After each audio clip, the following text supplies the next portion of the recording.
잠깐만요. 오늘은 처음부터 믿기 어려운 이야기 하나로 시작하겠습니다. 일본을 대표하는 자동차 기업.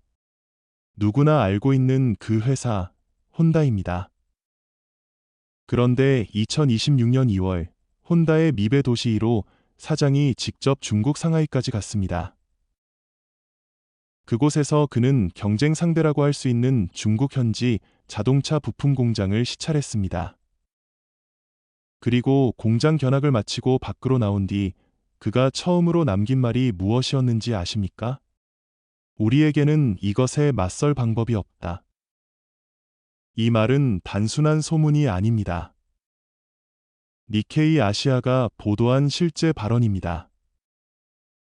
일본 자동차 산업의 얼굴이라고 할 수 있는 혼다의 사장이 중국의 한 공장을 보고 사실상 패배 선언에 가까운 말을 한 것입니다. 보통 경영자라면 아무리 위기를 느껴도 적어도 밖에서는 약한 말을 하지 않습니다.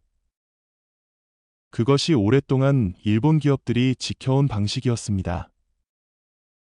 속으로는 흔들려도 밖으로는 침착한 척합니다. 위기를 인정하더라도 표현을 돌려 말합니다. 그런데 이번에는 달랐습니다.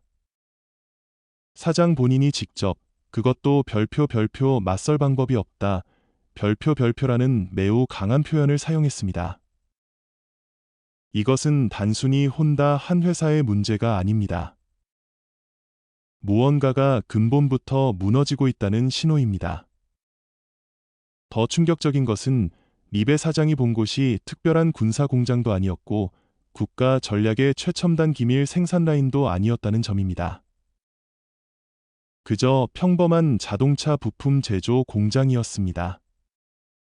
그런데 그 공장 하나를 보고 일본 대표 자동차 기업의 사장이 대항할 방법이 없다고 말할 정도의 격차가 이미 벌어져 있었습니다. 이것이 지금 우리가 마주한 현실입니다. 왜 이렇게 말할 수 있을까요? 비슷한 시기 도요타의 당시 사토 고지 사장은 484개 협력사 대표들을 한자리에 모아놓고 이렇게 말했습니다. 변하지 않으면 우리는 살아남을 수 없습니다. 도요타는 세계 판매 대수 6년 연속 1위를 기록한 기업입니다. 그런 도요타가 협력사들 앞에서 별표 살아남는다.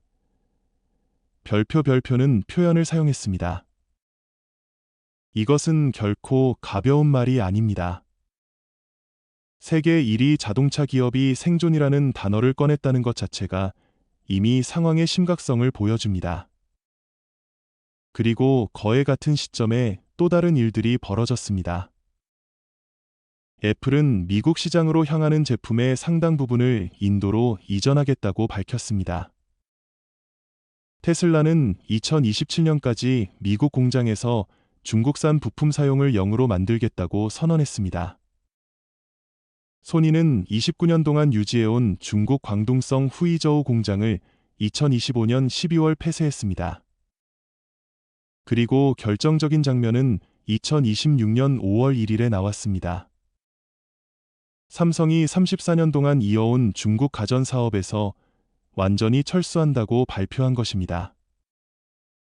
TV, 냉장고, 세탁기, 에어컨, 모든 가전 사업을 포함한 철수였습니다. 중국에 남긴 것은 스마트폰 관련 일부 사업뿐이었습니다. 이게 지금 현실입니다. 도대체 무슨 일이 벌어지고 있는 걸까요? 왜 세계를 대표하는 초인류 기업들이 이렇게 동시에 중국을 떠나고 있는 걸까요? 그리고 여기서 정말 중요한 점이 있습니다. 이것은 먼 나라의 이야기가 아닙니다. 여러분이 다음 달에 바꾸게 될 스마트폰 가격, 내년에 살 자동차 가격, 지금 보유하고 있는 주식의 가치, 이 모든 것이 바로 이 변화와 연결되어 있습니다. 오늘은 세계의 공장 중국에서 벌어지고 있는 대탈출을 5가지 구조적 이유로 풀어보겠습니다. 첫째, 관세 전쟁이라는 이름의 벌금. 둘째, 중국 로컬 기업의 무서운 성장. 셋째, 중국 비용 구조의 극적인 역전. 넷째, 공급망에 새겨진 트라우마. 다섯째, 각국 정부가 벌이는 기업 유치 전쟁. 이 5가지가 동시에 움직이기 시작했을 때 세계 경제의 지도가 어떻게 바뀌는지 끝까지 함께 보시기 바랍니다. 그럼 첫 번째 이유부터 보겠습니다. 첫 번째 이유는 관세 전쟁입니다. 2025년 4월 트럼프 대통령이 다시 집권한 지 얼마 지나지 않아 중국산 수입품에 대해 누적 최대 145% 수준의 관세를 부과했습니다. 누가 들어도 귀를 의심할 만한 수준의 관세였습니다. 중국도 가만히 있지 않았습니다. 미국 제품에 125%의 보복 관세를 매겼습니다. 이후 제네바 협상에서 일시적으로 관세가 30% 수준까지 낮아진 시기도 있었고 11월 부산에서 열린 미중 정상회담 이후 잠시 완화되는 분위기도 있었습니다. 하지만 미중 관세 전쟁은 근본적으로 끝나지 않았습니다. 오히려 문제는 언제 다시 폭발할지 알 수 없다는 점입니다. 그 불확실성이야말로 경영자에게 가장 무서운 것입니다. 한번 구체적으로 상상해 보십시오. 여러분이 중국 공장에서 100만 원짜리 제품을 만들어 미국으로 수출한다고 해봅시다. 그런데 미국 세관에서 막대한 관세가 붙습니다. 결국 미국 소비자 가격은 200만 원을 넘어버립니다. 이러면 장사 자체가 성립하지 않습니다. 아무리 품질을 높여도 아무리 원가를 줄여도 관세 한 방이면 모든 노력이 사라집니다. 그리고 여기서 정말 아이러니한 점이 있습니다. 이 관세 전쟁의 가장 큰 피해자는 사실 미국 기업도 중국 기업도 아닙니다. 중국에 공장을 둔 제3국 기업들입니다. 혼다, 도요타, 소니, 애플, 테슬라, 파나소닉. 이런 글로벌 기업들이 직격탄을 맞고 있습니다. 중국을 겨냥한 관세가 결과적으로 가장 깊게 찌른 곳은 일본 기업들의 옆구리였습니다. 참 묘한 구조입니다. 그 고통이 어느 정도인지 숫자로 보겠습니다. 애플의 팀 쿡 CEO는 2025년 5월 실적 발표에서 이렇게 말했습니다. 현재 관세 수준이 계속된다고 가정하면 이번 분기만으로도 비용이 9억 달러 증가할 것입니다. 일본 엔화로 약 1,300억 엔 수준입니다. 단 3개월 동안의 이야기입니다. 도쿄 스카이트리 건설 비용이 약 650억 엔이었다고 생각해보면 3개월마다 스카이트리 2개를 지을 수 있는 돈이 관세라는 이름으로 사라지는 셈입니다.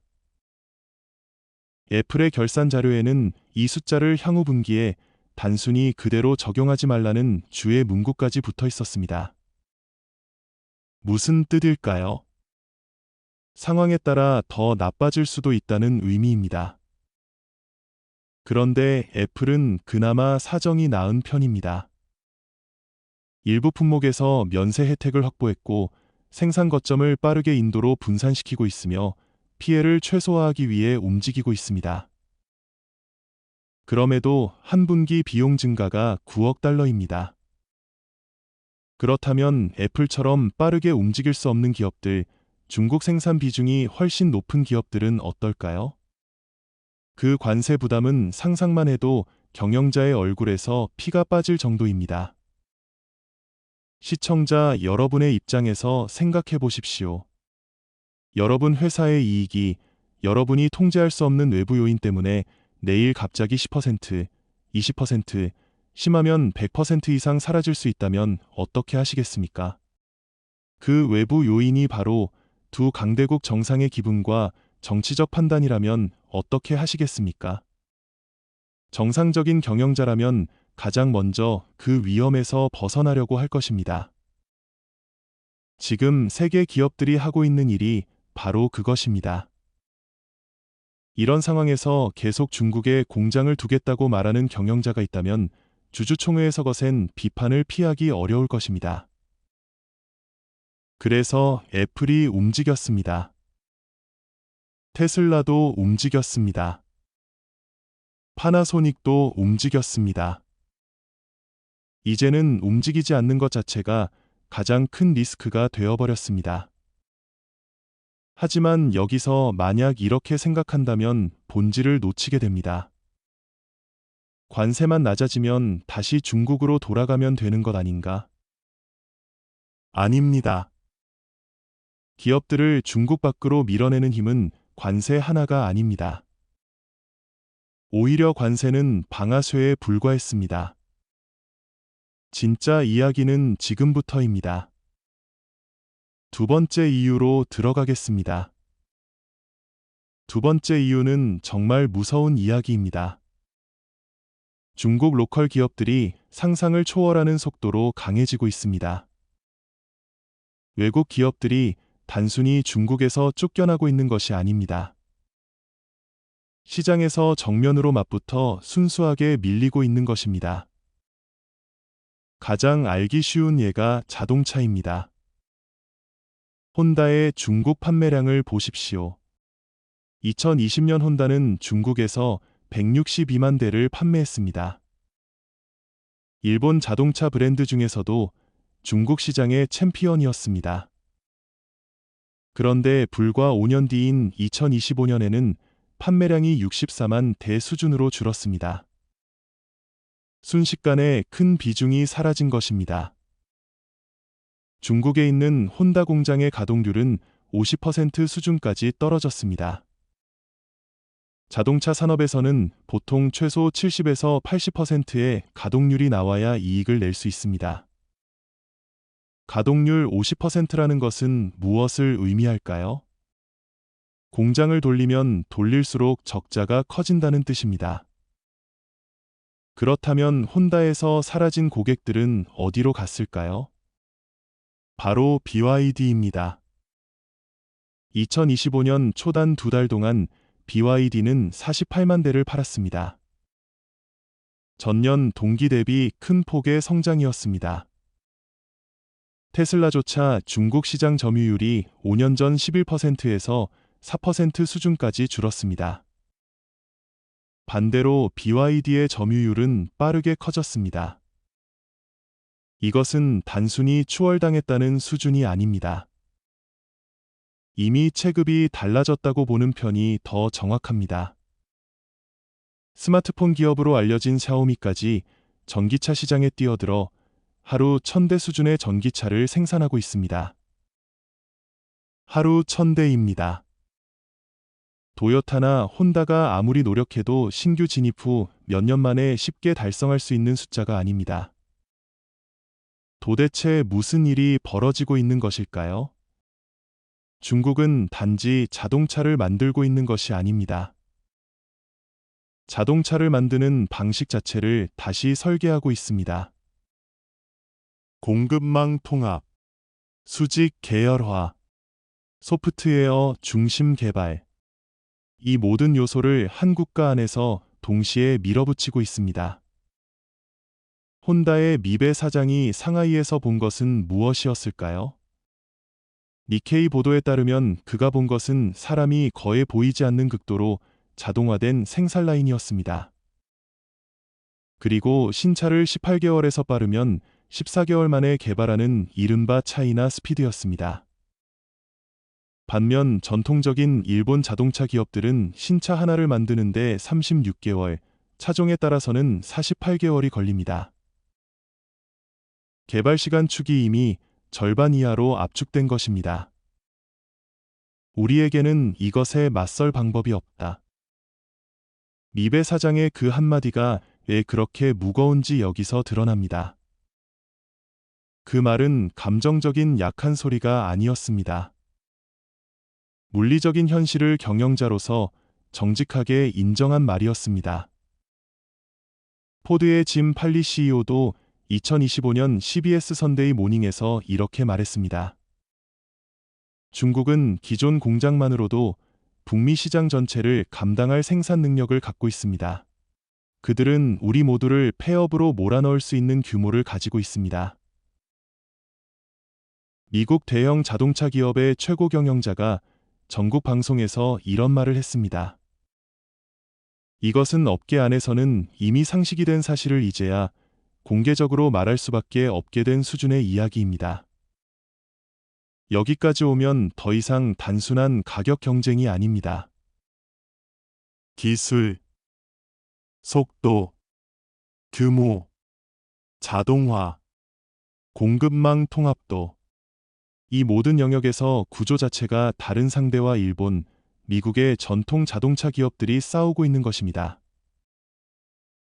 아이러니한 것은 30년 전 일본 자동차 기업들이 미국 시장에서 비슷한 일을 했다는 사실입니다.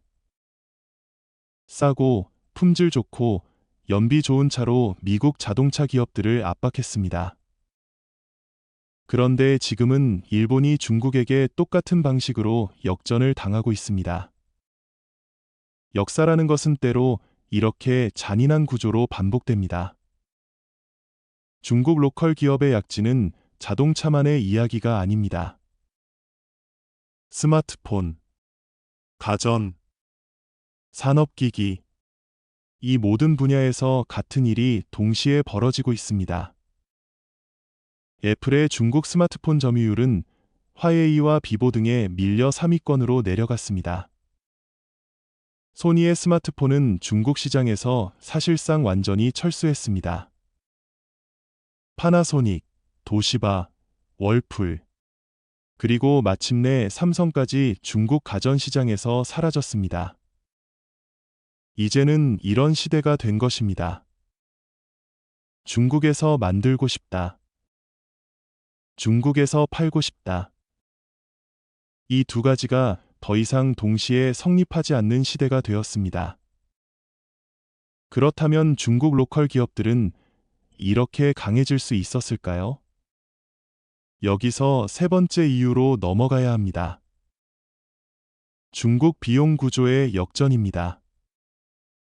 세 번째 이유는 중국이 더 이상 세계에서 가장 싼 공장이 아니라는 사실입니다. 아직도 많은 사람들이 중국을 생각하면 값싼 노동력을 떠올립니다. 하지만 그 이미지는 이미 10년 전 이야기입니다. 중국 제조업 평균 임금은 지난 10년 동안 약 2배로 뛰었습니다. 상하이의 최저임금은 월 2,692안 수준입니다. 일본 엔화로 약 5만 엔대입니다. 그런데 이것은 어디까지나 최저임금입니다. 실제 공장 노동자의 월급은 그 2배, 3배가 되는 경우도 흔합니다. 반면 베트남 공장 노동자의 평균 월급은 약 381달러, 일본 엔화로 약 4만 8천엔 수준입니다. 인도는 더 저렴합니다.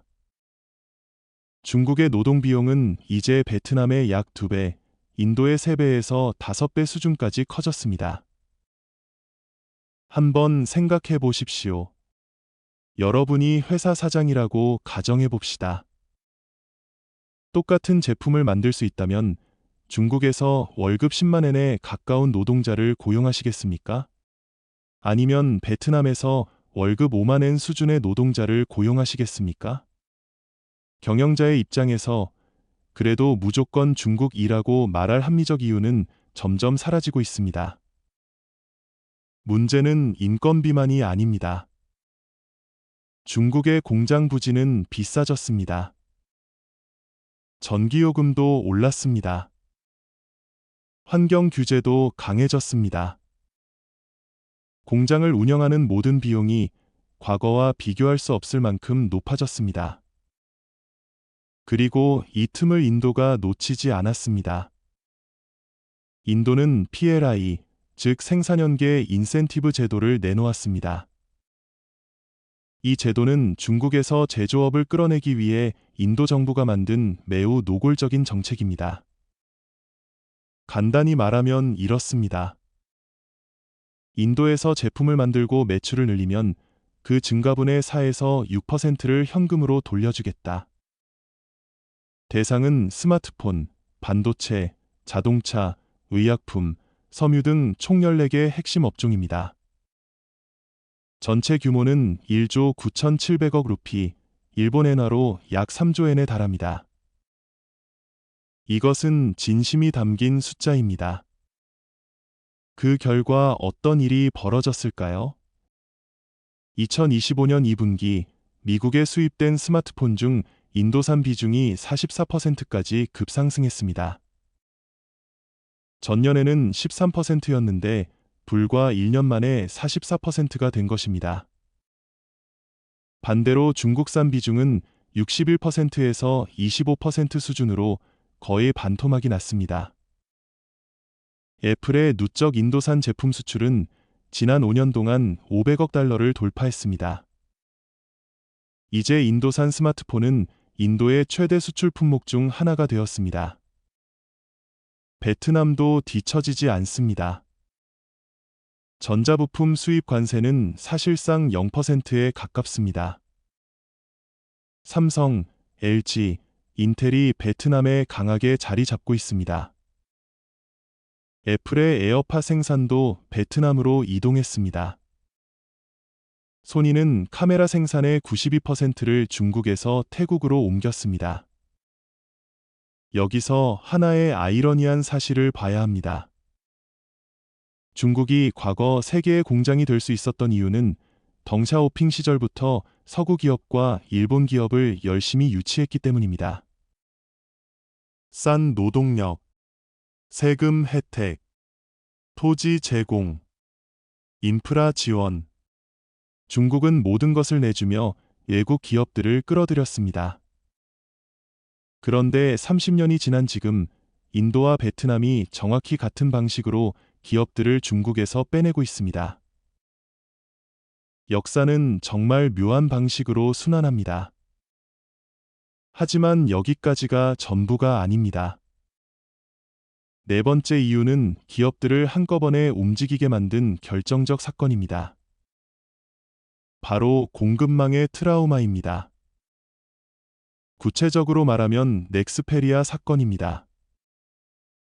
이 부분은 조금 차분하게 정리해 보겠습니다.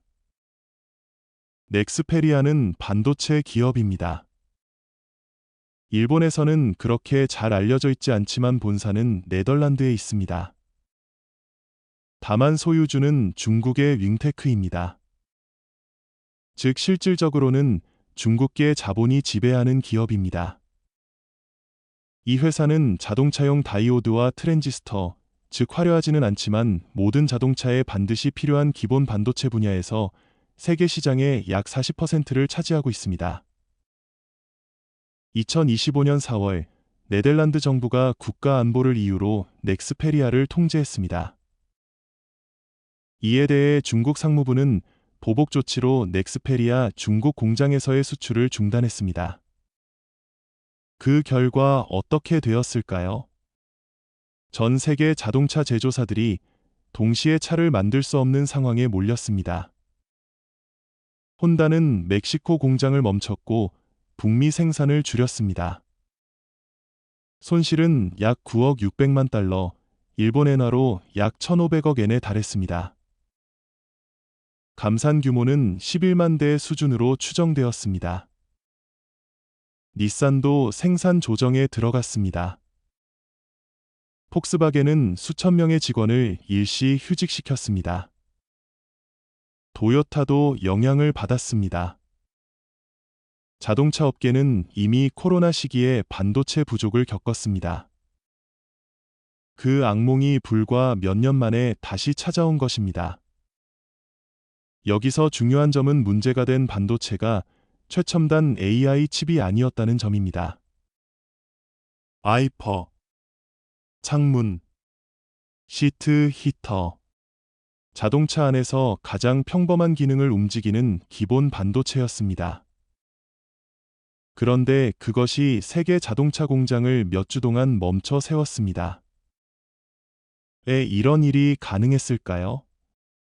반도체 패키징의 약 70%가 중국에서 이루어지고 있었기 때문입니다. 세계 자동차 산업의 생명줄이 한 국가에 지나치게 집중되어 있었던 것입니다. 이것 자체가 구조적 이상 상태였습니다. 공급이 한 지점에 집중되어 있는 곳은 정치적 판단 하나로 내일 갑자기 멈출 수 있습니다. 세계의 경영자들은 넥스페리아 사건을 통해 이 사실을 뼈저리게 깨달았습니다. 최종적으로 2025년 4월 30일 부산에서 열린 미중 정상회담 이후 11월 6일 중국은 수출 제한을 일부 완화했습니다. 하지만 업계의 신뢰는 이미 무너졌습니다. 혼다의 아오야마 신지 부사장은 이렇게 말했습니다. 중요한 것은 부품을 우리 손안에 확보해 두는 것입니다. 우리 손안에. 이 표현은 매우 무겁습니다. 반도체 하나가 국제 정치의 카드로 사용되는 시대입니다. 이제는 중국에서 사오면 되지라는 안일한 경영이 더 이상 허용되지 않습니다. 이제 5번째 이유로 들어가겠습니다. 5번째 이유는 각국 정부의 기업 유치 전쟁이 이미 과열 수준을 넘어섰다는 점입니다. 인도의 PLI는 이미 말씀드렸습니다. 베트남의 관세 혜택도 말씀드렸습니다. 태국도 세제 혜택과 인프라 정비로 참전하고 있습니다. 말레이시아도 반도체 패키징 산업을 유치하기 위해 필사적으로 움직이고 있습니다. 그리고 미국도 예외가 아닙니다. 트럼프의 방식은 조금 독특합니다. 애플, 테슬라, 파나소닉의 CEO들에게 직접 전화를 걸어 미국에 공장을 세우라고 압박합니다. 반은 농담처럼 들릴 수 있지만 반은 매우 진지합니다. 대통령이 직접 말하면 기업 입장에서는 무시하기 어렵습니다. 아이러니한 점은 자유시장 경제의 본고장이라고 할 수 있는 미국이 지금은 중국 이상으로 국가주도 방식으로 기업의 생산 입지를 움직이고 있다는 사실입니다. 실제로 애플은 미국에 4년 동안 6천억 달러 규모의 투자를 발표했습니다. 테슬라는 네바다에서 자체 배터리 생산을 가속화하고 있습니다. 파나소닉은 캔자스주에 제2공장을 열고 배터리 소재를 캐나다산 흑연으로 바꾸며 중국 의존도를 줄이겠다고 밝혔습니다. 파나소닉은 중국 의존도 축소를 최우선 과제로 보고 있습니다. 즉, 기업의 움직임을 결정하는 것은 이제 단순한 경영 판단만이 아닙니다. 각국 정부가 돈, 세제, 외교, 관세, 규제라는 모든 카드를 사용해 자기 나라로 공장을 끌어들이고 있습니다. 기업들은 그 거대한 압박과 유혹 앞에서 선택을 강요받고 있습니다. 중국에 남는다는 선택지는 이제 경영 합리성 측면에서 점점 불리해지고 있습니다. 정리해 보겠습니다. 첫째, 관세라는 벌금이 있습니다. 둘째, 중국 로컬 기업에게 시장에서 밀리고 있습니다. 셋째, 중국은 더 이상 싸지 않습니다. 넷째, 공급망은 정치 리스크의 덩어리가 되었습니다. 다섯째, 다른 나라들이 돈과 세금 혜택을 들고 손짓하고 있습니다. 이 5가지가 동시에 덮쳐온 것입니다. 이 정도 조건이 겹치면 중국에 남을 이유는 점점 사라집니다. 그렇다면 이제 시선을 일본으로 돌려보겠습니다. 이 변화는 일본 기업과 일본 경제에 무엇을 의미할까요? 혼다는 광저우와 우한의 공장을 폐쇄했습니다. 0 시리즈 EV 전략을 재검토했고 158억 달러 규모의 손실을 감수했습니다. 또 독립적인 연구개발 부문을 부활시키며 창업 정신으로 돌아가려 하고 있습니다. 도요타는 사토 고지 사장이 불과 3년 만에 부회장으로 이동했고 4월 1일부로 새로운 사장이 취임했습니다. 사토 전 사장은 일본 자동차공업회 회장으로서 일본 자동차 산업 전체를 묶는 역할을 맡게 되었습니다. 이것은 도요타 한 회사만으로는 중국과 미국의 압력 양쪽을 감당하기 어렵다는 위기감의 표현입니다. 소니는 29년 동안 이어온 중국 공장을 닫았습니다. 카메라 생산의 92%를 중국에서 태국으로 옮겼습니다. 파나소닉은 중국 의존도를 최우선으로 줄이고 있습니다. 일본 기업들이 지금 한꺼번에 하고 있는 일은 간단히 말해 이것입니다. 지난 30년 동안 만들어온 중국 전제의 공급망을 처음부터 다시 짜는 작업입니다. 물론 이 작업에는 엄청난 비용이 듭니다. 단기적으로는 제품 가격이 오를 가능성이 큽니다. 여러분이 다음에 살 스마트폰, 가전제품, 자동차, 이 모든 것의 가격이 조금씩 올라갈 수 있습니다. 그것이 이 거대한 전환이 소비자에게 직접 돌아오는 방식입니다. 하지만 여기서 생각을 멈추면 안 됩니다.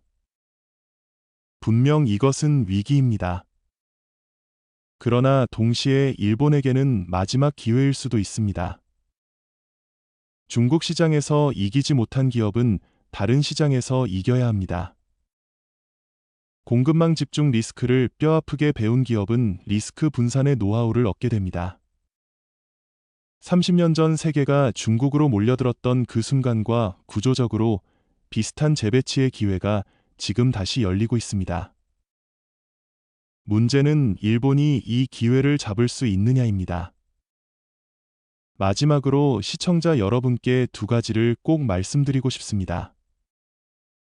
첫째, 주식 투자를 하고 계신다면 지금 당장 보유 종목의 중국 매출 비중과 중국 생산 비중을 확인하십시오. 중국 매출 또는 생산 비중이 30%를 넘는 기업은 앞으로 3년 동안 이익이 크게 흔들릴 위험을 안고 있습니다. 반대로 인도, 베트남, 멕시코로 빠르게 움직이고 있는 기업은 장기적으로 더 강해질 가능성이 있습니다. 이 차이를 알고 있느냐 모르느냐에 따라 5년 뒤, 10년 뒤 투자 수익률은 완전히 달라질 수 있습니다. 둘째, 뉴스를 읽는 방식을 바꾸십시오. 어느 회사가 인도에 공장을 세운다. 어느 기업이 베트남으로 생산을 옮긴다. 이런 뉴스를 단순한 헤드라인으로 넘기지 마십시오. 왜 그 나라에 투자하는가? 그 국가는 기업에게 무엇을 제공하고 있는가? 그 기업은 중국 리스크를 얼마나 줄이려 하는가? 이 질문을 던지는 습관만 가져도 세계 경제의 지도가 손에 잡히듯 보이기 시작할 것입니다. 경제 전문가가 아니어도 괜찮습니다.